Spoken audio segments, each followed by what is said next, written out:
Welcome to our channel. Today we how to download GitHub Desktop and deploy via Actions to Azure. Easy tutorial step by step clearly.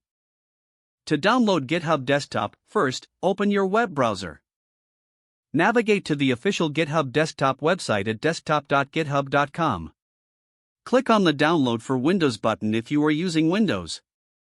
For Mac users, the button will read Download for Mac. Once the download is complete, locate the installer file in your Downloads folder. Open the installer and follow the on-screen instructions to complete the installation. After installation, launch GitHub Desktop. You will be prompted to sign in to your GitHub account. If you don't have an account, you can create one by following the provided link. Once signed in, familiarize yourself with the interface. Now, find or create a repository you'd like to deploy.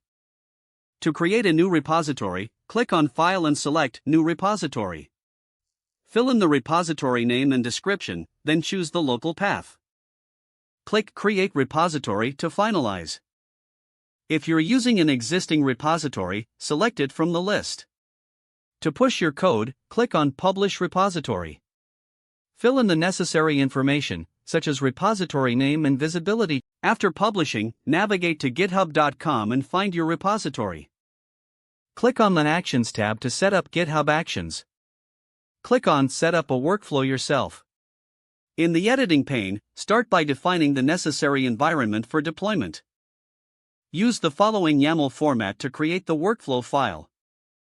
Begin with name, deploy to Azure. Under that, add on push to trigger the deployment for every push. Next, specify the jobs section, jobs, deploy. Then, under deploy, list the runs on parameter followed by the OS type. Set up the steps by detailing the checkout process.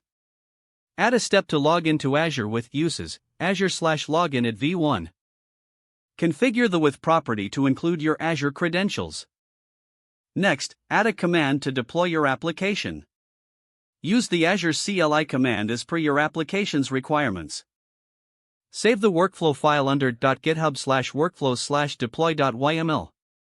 Don't forget to like this video and subscribe to our channel for more step-by-step tech guides.